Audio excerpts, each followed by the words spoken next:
Hey everyone, welcome back to On Purpose, the number one health and wellness podcast in the world. Thanks to each and every single one of you that come back every week to listen, to learn, and to grow. And today we continue our remote quarantine edition of the podcast, where unfortunately I can't be in the same space and connect with our guests.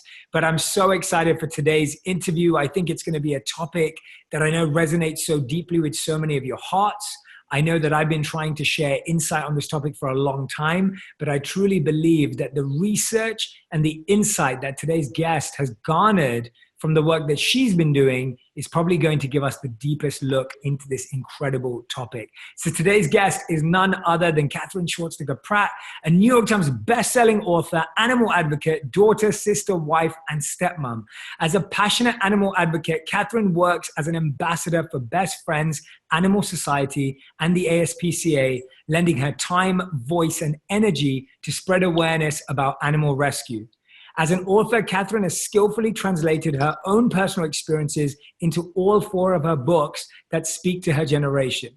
Katherine lives with her family in LA, where I'm from right now as well. And today I'm excited to talk with her about her newest book, The Gift of Forgiveness, inspiring stories from those who have overcome the unforgivable. I'm going to put the links into the comment section and all areas for the book. And I want you to go and grab a copy. And while you're listening to this, if you're like, I need to read this right now, you can go and order it right away. So welcome, Katherine. Thank you so much for doing this. Thank you. Thank you so much for having me. And I'm thrilled to be here makeup free for you. I was just about to say, I want to tell everyone, I literally surprised Katherine that we were doing this video 2 minutes before we started. So she had no prep or no knowledge that that's what it was. So she has been kind enough. You look incredible, Katherine, if I'm allowed to say. Thank you. But yeah, she's been kind enough to just roll with it. And yeah, I want people to feel your amazing energy. So through this. Oh, good. So Katherine, I want to talk to you about so many things today. Forgiveness obviously being the biggest part of it because of your incredible book. But I also want us to learn more and more about you. I think that you're such an activist. You have such a desire to make a change in the world. And I think that's so special. But you've said before that relationships, especially your family and marriage, are the most important things for you. Yes. And I wanted to ask you, how do you go about nurturing those relationships? How do you display that priority and that importance every day? Like, what have you done to do that?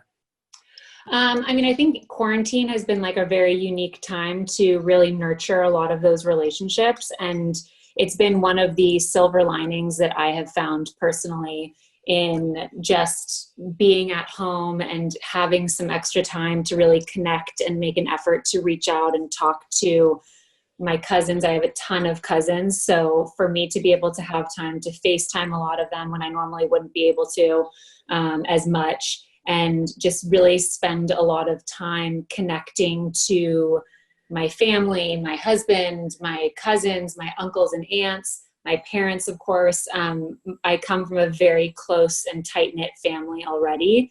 And we all live 5 minutes from each other here, except for my younger brother, who's been in Michigan for the past 4 years at college, but he's coming home soon. So we do a lot together already. But I think in the beginning of quarantine, especially, it was really important that we all stay in touch and we all connect all the time and check in on one another. And that's just really how I was raised. I was raised with both of my parents always, instilling in us that family is the most important thing and your siblings are the most important parts of your life, and they're built-in best friends and support systems, and to always nurture those relationships. And my mom has 4 brothers, and she comes from a very large family as well. So I think I just really grew up with family just being such a huge part of my life. And it's definitely something that I fully intend on passing on to my kids, is just this importance of family and nurturing those relationships, because I think at the end of the day, they are the most important relationships that you have. And it was funny because yesterday I was doing a podcast with someone, and they asked me when I feel most successful. And I truly feel most successful at the end of the day if I feel like I'm in an amazing and great and solid place with my relationships with my family and my close friends that I consider to be family. So it's just how I was raised, and it's been a huge part of my life to continue to nurture. And I try to make a really big effort to always come back to that.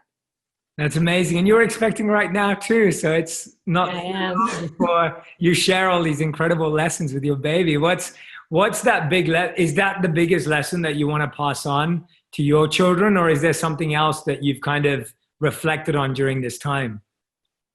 I mean, I think that I've always grown up just being really in awe of my parents and my family, and just the importance of family, that every single one of us has this, incredible and deep love for one another. And I think over the years, I've come into contact with so many people who have such challenging relationships with their family members. And they always tell me how lucky I am to have such great relationships with so many of my family members. And so I never take that for granted. And so it's definitely something that as I've gotten older, I've always put a huge amount of effort into just making sure that I have great relationships with my family members, the ones that are, here in my immediate family and also my extended family. And it's always been something that I want to have as being, a priority in my life at every age, and also a huge pillar in my life that I want to pass on to my kids, just because it's to have the support of my family has really gotten me through everything. And it's just such a huge blessing and a huge gift. And I always like to thank my grandparents in heaven and my great grandparents for really instilling this in all of us. Yeah, what a beautiful value, and congratulations, of course. Thank you. Such an exciting time, and just want to, wishing baby all the most positive vibes and best energy coming your way for sure. I want to dive in to this incredible book you've written called The Gift of Forgiveness. Mm-hmm. And I absolutely loved it. And I want to dive into different parts of it. So I'm going to be asking you a ton of questions from around the book. Mm-hmm. And what was most important to me with this book is that you were able to find so many stories from so many different perspectives of people who've dealt with forgiveness and pain in different ways. I guess starting off with the theme of forgiveness, what would you say are the most practical benefits of forgiveness, and what are the negatives of almost not forgiving? Because I think it's one of those topics that we don't spend a lot of time on, because it's quite scary to even sit there and think about whether you've forgiven someone or not and what forgiveness is. So tell us about, to really bring it down into a grounded level, what are some of the practical benefits of forgiveness, and what are some of the things that are negative if we don't forgive?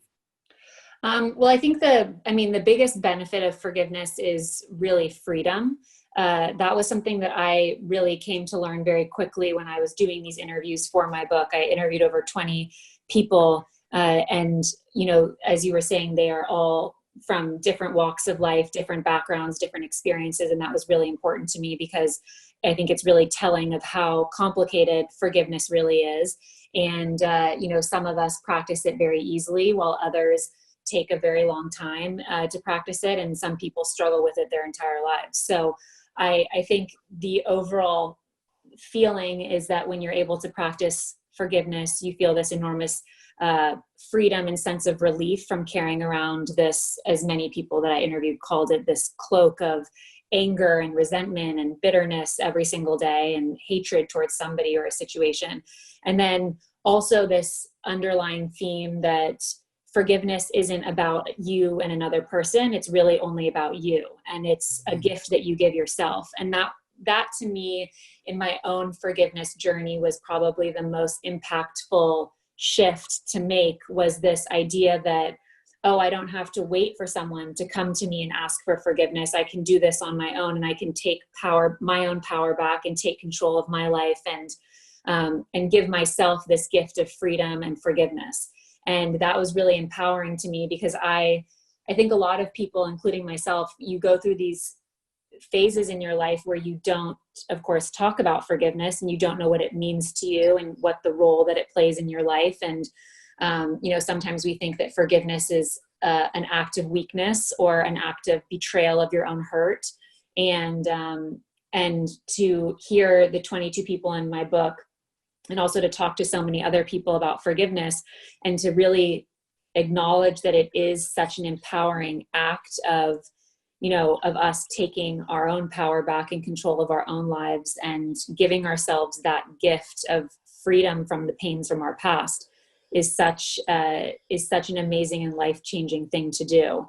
And so I think that if you don't do that and you sit in this time in your life and you prevent it from allowing you to move forward, those are all things that, are, of course, it's easier said than done for a lot of us to forgive, of course, and it's very challenging to forgive, but you really allow yourself to move forward in so many beautiful ways and open up so many amazing opportunities for yourself if you can move on from whatever had happened to you in your past. With everything going on right now, a lot of people are asking if it's even possible to buy life insurance at all. You can buy life insurance during a pandemic. And if you have loved ones, depending on your income, you probably should. As an insurance marketplace, Policygenius is in contact with the life insurance companies on their platform every day. They're keeping track of all the changes in the market so you don't have to, which means they can get you covered quickly and for the best price. Here's how it works. Policygenius compares quotes from the top life insurance companies in one place. It just takes a few minutes to compare your quotes from the top insurers to find your best price. You could save $1,500 or more a year by using Policygenius to compare life insurance policies. Once you apply, they handle all the paperwork for free. So if you hit any speed bumps during the application process, they'll be there to take care of everything. Life insurance can be tricky and sometimes overwhelming to people. That's why their mission is to help people get insurance right by making it easy for them to understand their options, compare quotes, and buy a policy all in one place. They've helped over 30 million people shop for life insurance. You will not go wrong with them. So if you're one of many people looking to buy life insurance right now, but you're not sure where to start, head to policygenius.com. Policygenius will find you the best rate and handle the process completely. They'll get you and your family protected and hopefully give you one less thing to worry about. We all know the saying, you don't know what you don't know. It's one of my favorite, and it's so true, right? Many of us don't do things we know are important for our health, mind, and life because we just aren't aware of the best way to go about it. My job is to bring you the best tools to help you with that. Today is all about how you can consume more ideas, stories, and overall great literature in 15 minutes. You've heard it a million times. Successful people read. Today, you'll be joining that group with Blinkist. You can literally consume someone's life work in 15 minutes. A book that maybe took someone's whole life experience to write. Do you think 15 minutes of your time to learn it all is worth it? I say so. Blinkist was created for busy people like you and me who want to get the main points of a book quickly so you can start using that information right away. With its audio feature, Blinkist makes it easy to finish a book while you cook a meal, on your lunch break, or while you exercise. 12 million people are using Blinkist, reading anything from self-help, business, health to history books. The latest titles from bestsellers lists, as well as classic non-fiction titles you always meant to read but never had time to. Since we started working from home, a lot of our habits have now changed and shifted. So I thought it'd be interesting to pick up The Power of Habit by Charles Duhigg. I think it's essential to create habits that move you towards your goals. During a time like this, it should be required reading. With Blinkist, you get unlimited access to read or listen to a massive library of condensed non-fiction books, all the books you want, and for one low price. Right now, for a limited time, Blinkist has a special offer just for our audience. Go to Blinkist.com/J, try it free for 7 days, and save 25% off your new subscription. That's Blinkist, spelled Blinkist.com/J to start your 7-day free trial. And you'll also save 25% off, but only when you sign up at Blinkist.com/J. Yeah, I love what you said there, that the real benefit of forgiveness is freedom. Mm-hmm. I think that's, really beautifully put. And I think my favorite thought on forgiveness that you reminded me of, obviously, is the famous thought from Mandela when he said that if I didn't forgive them after 27 years, when I walked out of that jail, I'd still be in prison. Yes.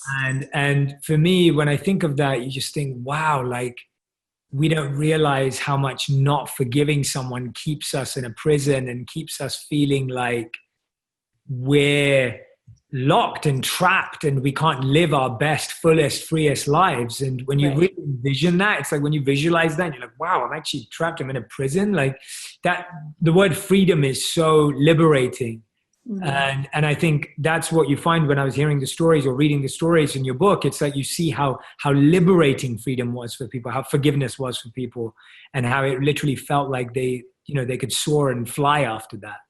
Yeah. And I think also seeing that, I mean, I also wanted to include stories in this book where someone's act of forgiveness had an effect on those around them, because I think, sometimes we don't realize how much of an impact a simple act of forgiveness can have on those around us, which is such a beautiful thing. And there are a lot of stories in the book that really show that. So I think it's also an empowering way to look at forgiveness as well. Yeah. One thing I'm intrigued by actually is almost like immature forgiveness and how forgiveness can actually be a negative thing on us.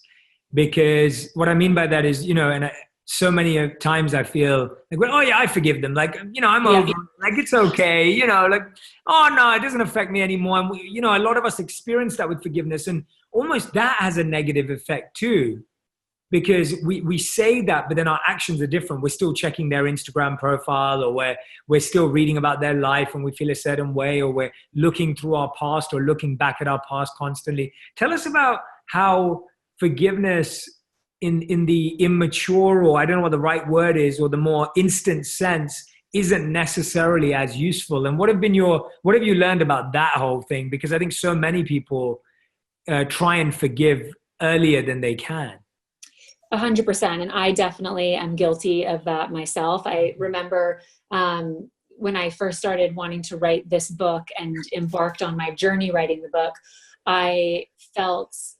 I became interested in forgiveness because of a big falling out I had with one of my close friends. And when I started writing this book, I kind of felt like, okay, I'm good with my forgiveness journey there. And the world and God, I think, have a funny way of working, where I started to write this book and was quickly reminded that I actually had a lot more work to do in my forgiveness with that person than I had realized. And I think that a lot of us want to jump to forgiveness very quickly because we want to move on from something. We want to, make a relationship be okay and go back to the way it was. We want to put a Band-Aid on something. We don't want to sit in our pain. And I definitely did that. And I think what I learned is that there is no time limit on forgiveness. And that can be a frustrating thing to hear. And it was a really frustrating thing for me to hear, because I kind of felt like, my God, can't I just move past this? Can I get over this already? Like, why is this taking so long? And I felt like it was taking up so much of my life and my energy. And I really realized that I needed to go back and do work and also give myself time and be gentle with myself as I worked through that and got to a place where seeing the person didn't give me anxiety, or hearing their name didn't give me a heart attack, or, that I didn't have these negative feelings associated with a person or a situation. And I think that you can make the decision to forgive, which is an incredible decision for you to make. But that doesn't mean that once you decide to forgive, that you'll never have moments of feeling angry or sad about a situation or upset or hurt ever again. It just means that you've made a decision to work toward eventually getting to a place where those feelings don't necessarily affect you as much, but it does take time. And that's why, again, it was really important to me to include different timetables of forgiveness in this book, because there are people in this book that it took 30 years to forgive. And I asked, do you wish you had forgiven? Yeah, Deborah Kopakin. And I said, do you wish that you had forgiven sooner? Because 30 years later is a very long time. And she was like, no, I don't, because I would not have been ready for it. And then you have people like, Chris Williams, who's in the book, who forgave in the moment of a car accident of losing his family, which, I think that people read that and they're like, well, how did he never feel sadness or anger? And it's like, no, he did feel all those feelings. He just wanted to live his life from a place of forgiveness. So it means something different to everyone, and how you choose to go about that, and also give yourself and your heart the time and nurture that it needs to get to a place, and to be gentle with yourself in that process, I think is the most important part of that. If you're a listener of my show, you know having a morning routine is crucial. There's so many ways to start your day, but beginning with stress and being reactive is never the way to go about it. One thing I've learned early on was to always start with making your bed the first thing in the morning. We did it as monks, and I try and do it now when my wife has to remind me quite often. It's just one of those things that gives you a small win and trickles down to a chain of daily successes, as she would say. Now, what feels better than making your bed every morning? How about having the best and most comfortable sheets? Yes, I'm excited to talk about my Brooklinen sheets. Sleep is something that you just can't ignore. It's why I'm always one to invest in a great bed, sheets, and bedding. Firstly, I have to say the packaging the bedding came in was well thought out and premium, which is always a good sign of a company that puts attention to every detail. Remember, you're in these sheets all night.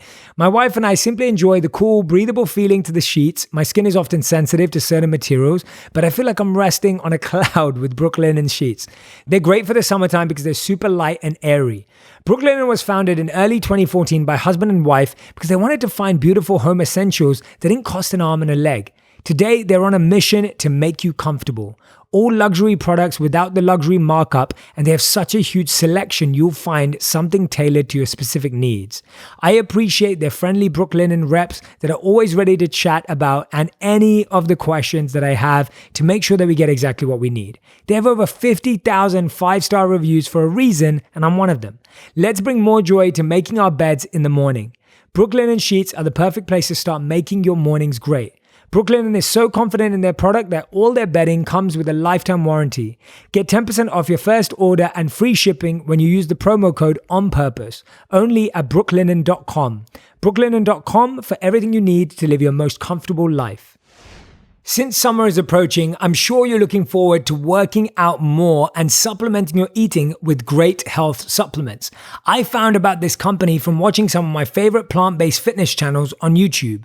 I decided to give them a try myself and have to say they're the real deal. I've just always been so impressed with how much they care about each ingredient and its impact on the environment. Vivo Life is a certified carbon neutral company. All of their products are 100% plant-based, and they plant one tree for every single order they receive. Now, how cool is that? How could you not get behind this? They've also just launched 100% home compostable packaging across their product range. So when you have finished with one of their pouches, you can simply add it to your garden compost or your food waste collection. Vivo Life uses organic ingredients, and all of their products are third-party tested for heavy metals, pesticides, and herbicides. They've also won multiple awards for the quality of their products, including the award for Best Vegan Supplements and Superfoods 2 years running. Food is always the most important factor in a healthy lifestyle, but the right supplements can fill in the gaps that our diets are missing. I just started taking their vitamin B12, vegan omega-3, and vegan vitamin D3 daily, as these are the key nutrients that can be hard to get when following a plant-based diet. I'm excited to try their vegan protein powders. I'll give you my feedback next time. So if you're looking for natural, healthy, plant-based supplements that taste amazing and help to protect the planet, then head over to vivolife.co.uk and use the discount code PURPOSE to get 10% off your first purchase. By doing so, you'll also be supporting the show, which makes a big difference and allows us to keep making amazing podcasts for you. Yeah, I think you're so right. You know, we always put timelines and schedules and deadlines. Yeah. Onto all these kind of moments in our life. And it's like, oh, I'm going to, and it's funny because, you know, I know we've heard this before and we talk about it a lot. Like if you got a wound or you broke your arm, like you don't set your own deadline for when it's going to heal. It has to heal back a broken bone or whatever it may be. Right. But emotionally, we almost feel we can speed it up and we want to speed up the healing process, which of course, as you're sharing, you can't speed it up. And sometimes speeding it up isn't even the best thing. So I guess, if someone's listening or watching right now and they're feeling like there's someone in their life that they really feel has wronged them, and I think all of us can relate to that. Like I'm sure everyone's putting their hand up going, yep, I feel like someone does that to me. If you're listening and watching right now and someone's going, yeah, you know, like I actually think you're right, Katherine. Like I'm listening to you and I think that there's someone in my life and I haven't even made the decision yet that I want to forgive them. What did you find from the people you spoke to, whether it was 3 months or 30 years? what were the first steps in getting to that place of not being able to forgive, but being able to say, I really genuinely want to forgive this person? Like, I understand that. Yeah, I think first of all, like the most common first step is just saying, I want to forgive. Because there are a lot of people, and I think we all have these people in our lives that we know that are really stubborn and do not want to forgive. And the idea of forgiving someone from 20 years ago, 30 years ago, however many years ago it was, or even from high school or elementary school, is so not an option. And they're so clear that that is something that they need to hold on to for the rest of their lives. And forgiveness is just not something that someone is even open to. So I would say number one most common thing that every single person in this book has is the desire to have forgiveness be in their lives, to be open to forgiveness, to welcome forgiveness into their lives. And then really from there, how they chose to go about it was so unique to every single person's situation. So I think that, and there are a lot of people who, go on for 30 years in their lives and forgiveness is a very clear, never going to happen. And then you reach that point where, you realize like, I actually want to free myself from these chains that are holding me back to something that happened so many years ago. And you use your bolt cutters to cut yourself and free yourself from that situation, person, pain.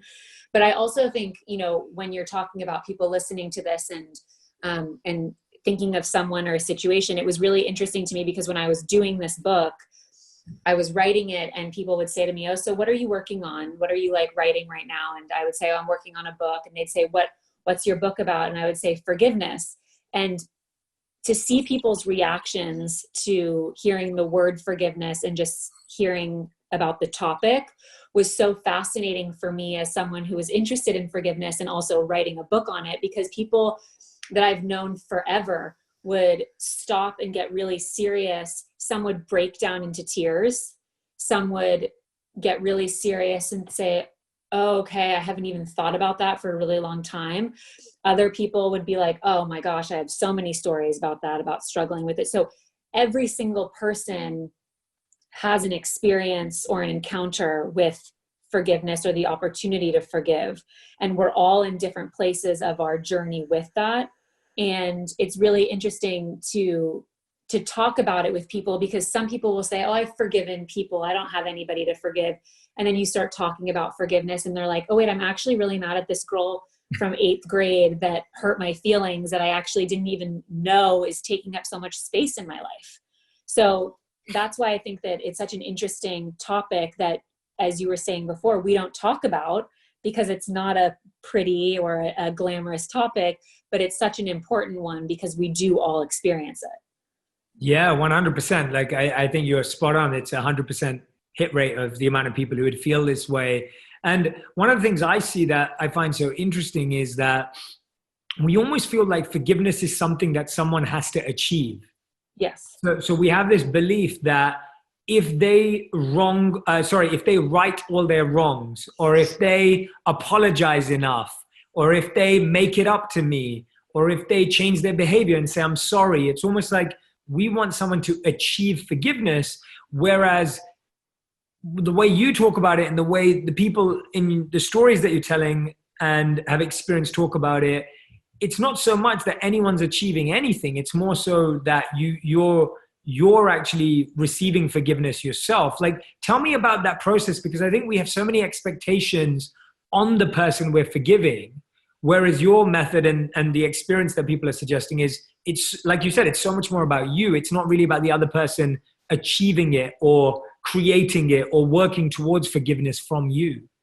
Well, I think it goes back to how we all first learn about forgiveness. And I think for so many of us, it's, in elementary school when we're on the playground and we have our feelings hurt. And, I remember being in kindergarten and having my feelings hurt and going to my mom and saying, I'm not going to be friends with this girl anymore. And she hurt my feelings. And, and my mom explaining to me, like, you go to school the next day and you talk to your friend and you guys can make up and say you're sorry. And, and so we learn about it when we're little. And then we don't really take inventory of what it means to us when we're 10 or 18 or 21 or 30. You know, we don't take a moment to think about what forgiveness means to us as we get older and life becomes more complicated, emotions get involved, things happen, and how big of a role forgiveness really plays in our lives because we don't talk about it.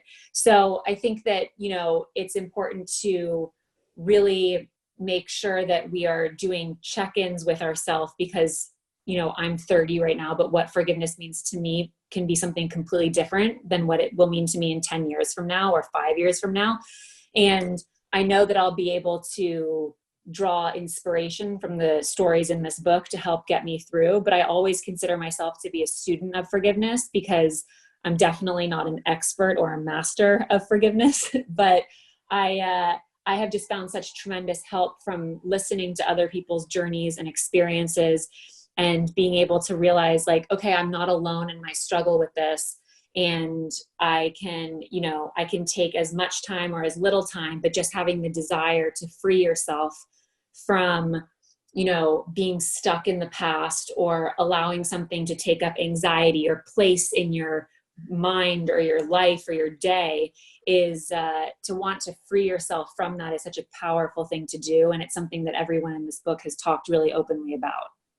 Yeah, and I think that's really what I love about the book, and what makes the book so great is I think one of the biggest challenges is we don't really hear people's powerful forgiveness stories. What we hear is our friends and family who feel they've been wrong, harshly dealt with something by someone, or people who haven't received the best treatment for people. So we often hear people's pain stories and complaint stories of, right.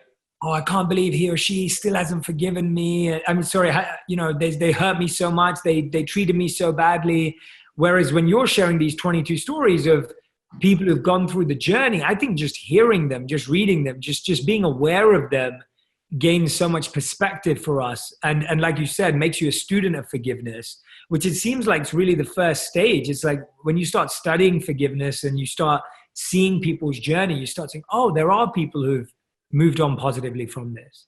Yeah, 100%. And I think it's also, you know, one of the people I talked to in the book her name is Nadia Boltz-Weber. And she talked a lot about, she did this video that I had posted recently on my Instagram page that is just about how she views forgiveness. And my mom had sent it to me several years ago when I was really struggling with forgiveness. And it really spoke to me because it put into kind of a visual what forgiveness really is and how it really isn't about, you know, you giving someone else this gift, which I think is where people get stuck. It's like, if someone hurt my feelings or caused me so much pain, why am I giving them this gift of forgiveness? Like, why would I give them something? They've caused me such, you know, hurt. And she talked about, you know, about forgiveness as being, you know, saying to yourself, okay, what this person did to me was so wrong and so painful and so not okay. I don't want to bring it into my future with me,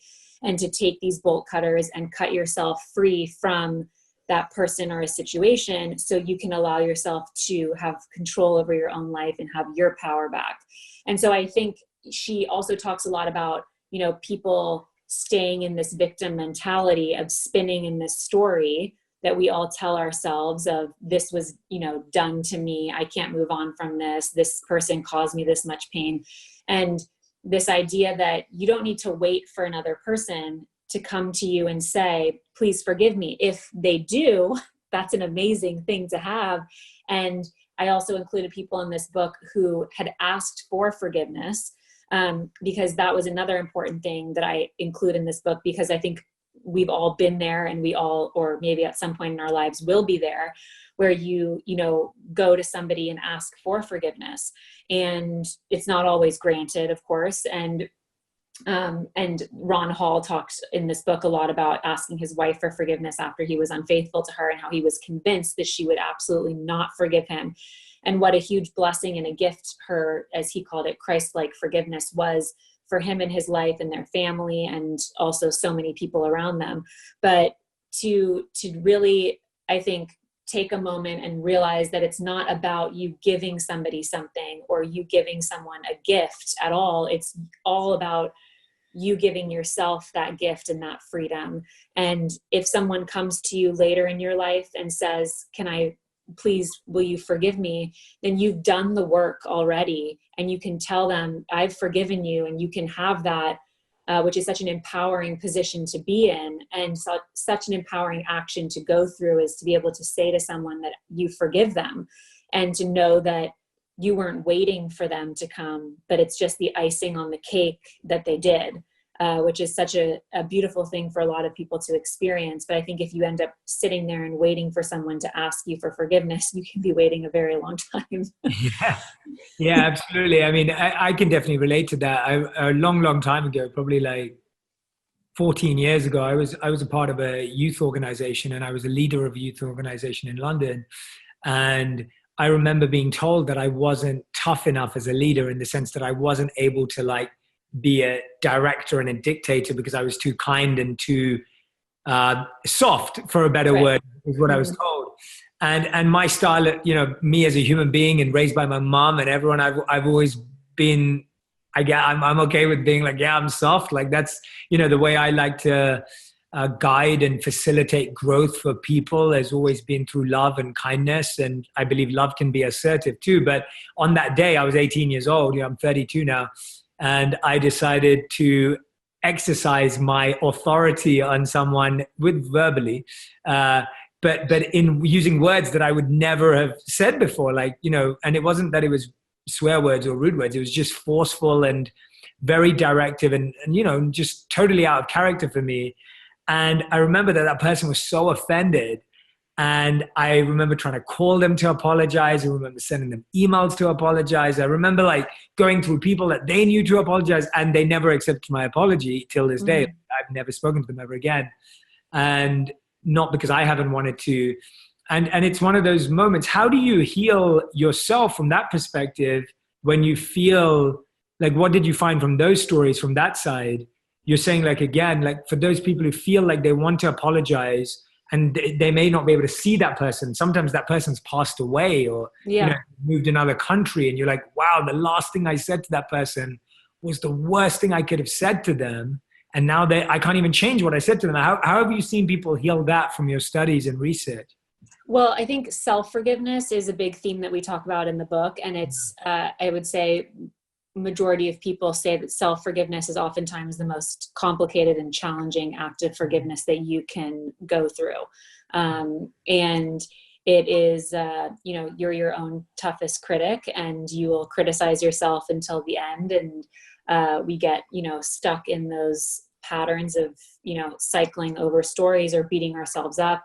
And so self-forgiveness is a really big theme in the book, and one that a lot of the people that are in there talk a lot about. And even when someone talks about a forgiveness journey that might involve another person or a situation, the topic of self-forgiveness always comes up as being one of the first steps that they need to go through in order to get to a place where they're able to free themselves from a situation that happened with another person or an incident that happened from their past. So I think that self-forgiveness is really a really tough thing to go through.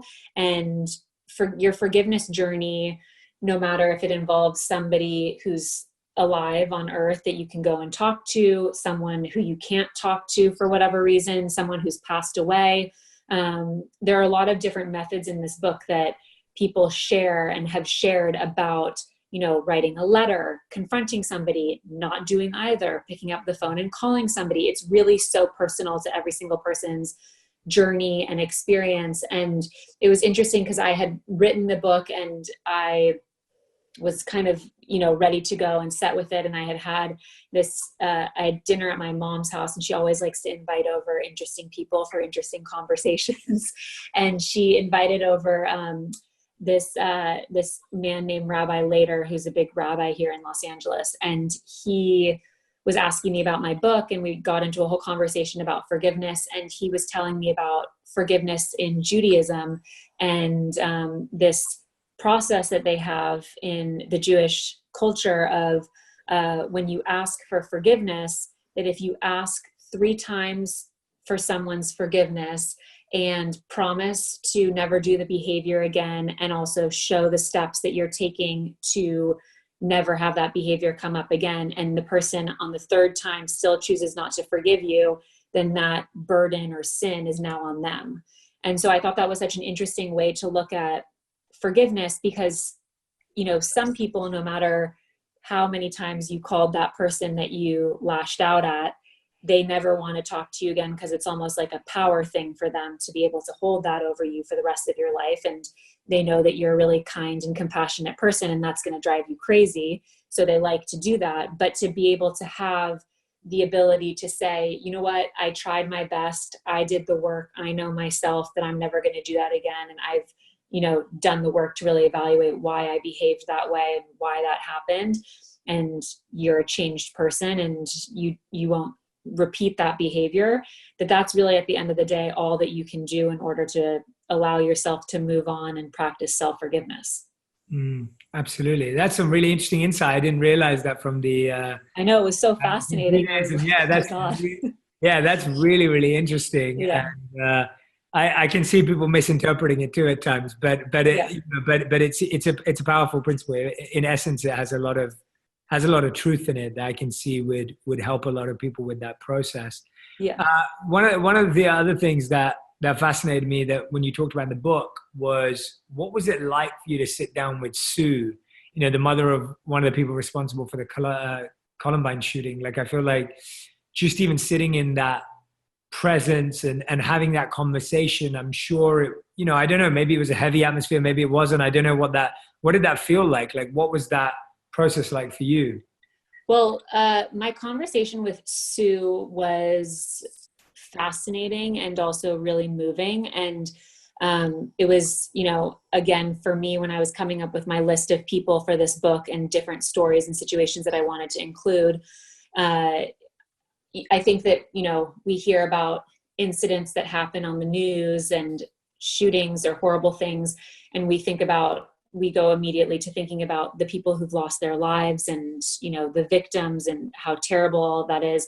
And a lot of the times we go and we think about the parent of the person who caused this horrible event or tragedy, and we think, what kind of a parent would raise a person to do this, or a child to do this, or, you know, what did the parents do wrong? And, you know, we think that when we're watching the news and we see these horrible things happen.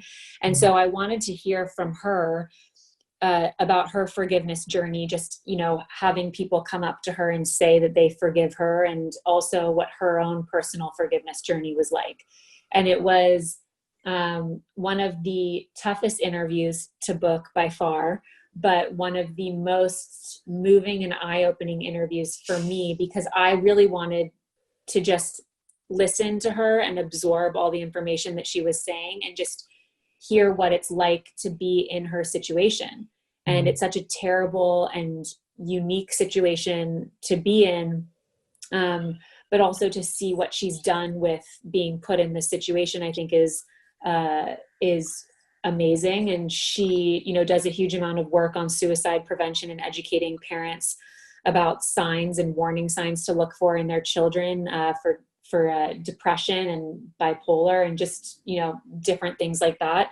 But to be able to listen to her talk about forgiveness and to hear what her take was on forgiveness was fascinating and really interesting to me. And I also, to hear her say that at the end of the day, the person that she will never be able to forgive is herself for not being the mother that her son needed in order to confide in and tell his struggles to, and tell her how much pain he was in, was so heartbreaking to hear. Wow. Because you look at that and you just think, you know, she also lost a son, and she talks about, you know, that she did her best, and she thought that she was the best mother that she knew how to be, and that she had the tools to be. And that this was really a situation of mental illness and of depression. And she, you know, now tries to just help other mothers and other parents to not be in the same situation that she's in. But she's the one who has to live with not having her son here and not being able to forgive herself for not being a mother that her son needed, which I think is just such a heartbreaking thing. So I think I always tell people to go into Sue's section with an open heart and an open mind and with compassion and empathy, because I think people hear her name and they're quick to think, well, what does she have to talk about forgiveness? And, and so I think that it was important to me to include that. And it was a discussion that we went through when structuring the book, which was like, if you're going to include someone like that in this book, like how are you going to tell people to be sensitive to that? And I just said, like, when people read her story, it's important to me that you read her story. Not only is it important to me to hear what she has to say, but also important that you read that with compassion and empathy. Because I think at the end of the day, if we all had a little bit more compassion and empathy for just human beings, that the world would be a much nicer place. So yeah, she was amazing.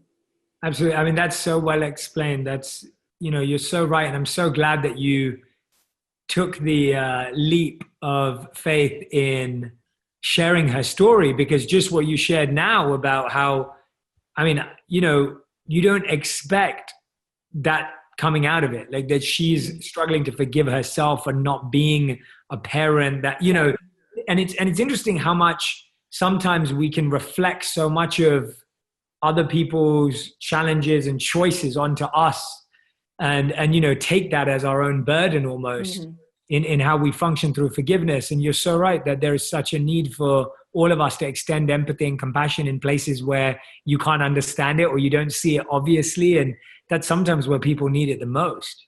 100%. And I think also, this book also taught me that, especially when I was just talking about how I would talk to other people that I knew and people that I didn't know about writing a book on forgiveness.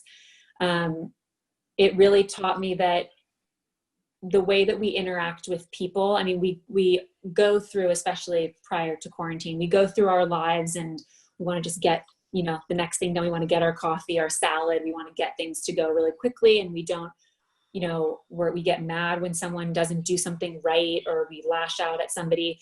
And doing this book really showed me how much pain a lot of people are in that we don't even realize are in pain. And we look at so many people and we think they must have the most perfect lives. They must never experience anything painful. They have it all together. They don't experience anything bad. And to really see so many people that I've known for a very long time, even in my own life, break down about forgiveness and how, painful it is, or how painful certain situations have been in their lives, that I think just puts it really showed me.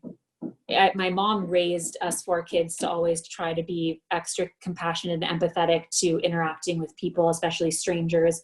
But it also, taught me a huge amount about how I want to live my life moving forward. And that is to interact with people in a more compassionate and empathetic way, because we never know what someone's going through. And even if we think that we know, we don't really know oftentimes. So to just treat each other with, just knowing that everybody's doing the best that they can. And that life is a beautiful, beautiful adventure and thing.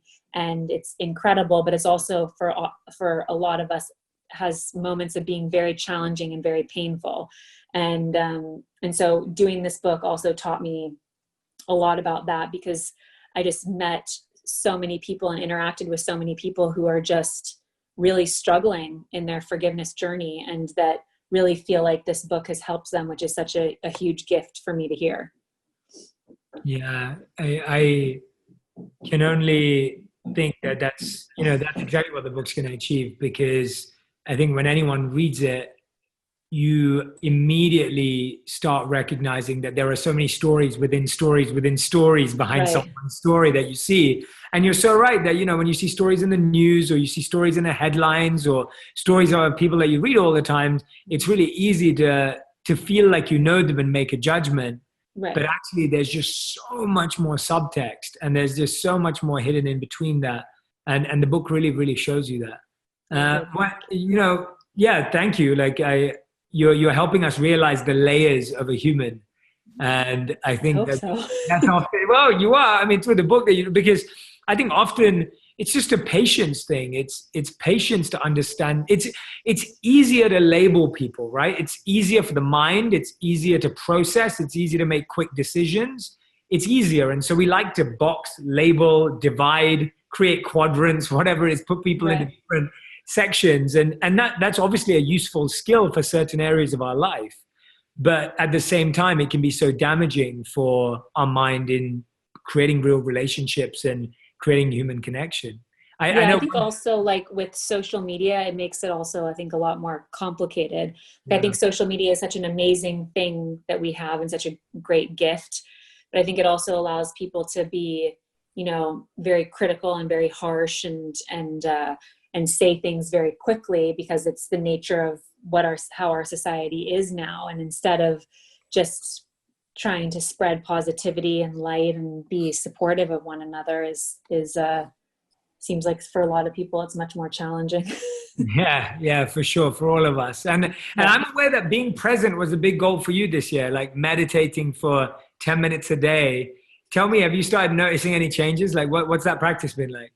Yeah, it was one of my like main New Year's resolution this year was to be more present and to bring meditation into my life. My mom has meditated for a really long time, and I had tried it and dabbled in it a little bit and just found it to be, I guess, irritating to me. So I really wanted to try and introduce it into my life just because at the start of the year, I knew I was going on a book tour and that I had this big launch to come up. And I just wanted that to be a really big goal in my life. And I just found that there's so many things going on that are so distracting that take you away from being really present.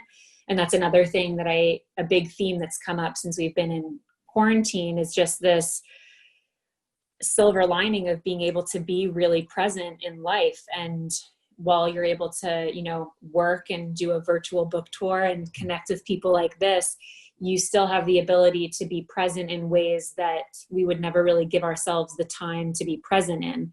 And I think that's such a beautiful thing. And what I hear from a lot of people is just this, ability to be present with their spouses, with their children, with their family, with their friends in different ways, and to really get creative and to pivot in life in new ways. And so it was really important to me. And then I'm a Catholic and I grew up Catholic. And when Lent came around this year, it was part of me being present this year. I also wanted to, for Lent, you give something up.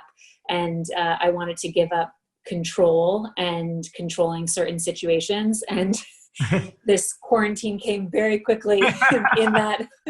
And, but it was a really great time for me actually, because I'm a planner and I like to plan things and have things all set. And I like to do things in advance. And when this whole coronavirus thing happened and I had to, people have gone through so many terrible situations in life and lost loved ones, but to have my book coming out and to pivot and release control and to really be present in that was such an interesting experience for me, and one that I'm actually grateful to have had, and also to be present to hear, what people are really struggling with, and to be able to connect with local businesses here in Los Angeles and support local small and local, women-run businesses here, and support doctors and nurses who, aren't able to stay at home and have to go in and risk their lives and their families' health. And just to be present in all of that, I think has been